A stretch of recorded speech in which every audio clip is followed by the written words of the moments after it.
Ale sporculukta Diğer Müslümanların sayısını çoğalsın. İnşallah biz de sizin aracılığınızla şey yapalım. Burada bir makbuz keselim. Bu şeyleri bu gider makbuzuna kesiyoruz değil mi? Tamam. Tamam. Allah Teala selam kabul eder. Tamam selam kabul kıl selam kabul İnşallah. Allah'a emanet olun. Selahaddin Eyüp İlkokulu'nda idareciyim. Okul müdürüyüm.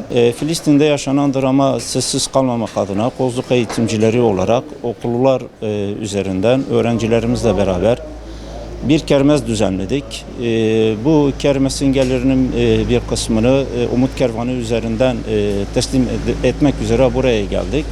İnşallah Teala oradaki acılar son bulur. Bir nebze de olsa öğrencilerimizin ve eğitimcilerimizin katkıları ile oraya da bir umut olur.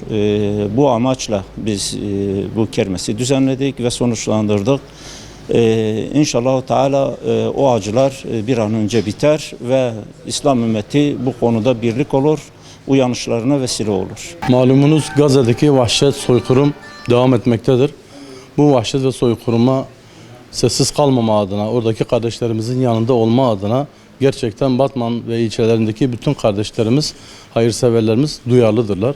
Bu konuda gelip buraya ziynetini bağışlayan, evini bağışlayan, arabasını bağışlayan ve bu şekilde Milli Eğitim Camiası'nda da okullarda kermes düzenleyip bu kermesten elde ettikleri gelirleri Gazze'ye bağışlayan nice kardeşlerimiz, hayırseverlerimiz var. Gerçekten bunlar hem bizi hem duygulandırıyor hem de hüzünlendiriyor.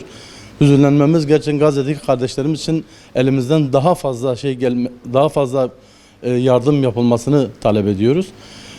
Elhamdülillah Batman'da bu konuda yani kalbimiz müsterihtir. Hayırseverlerimiz bu konuda yardımlarını esirgemiyorlar.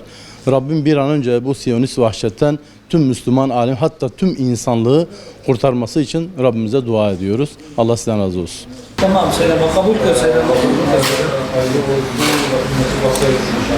İnşallah. Allah'a emanet olun.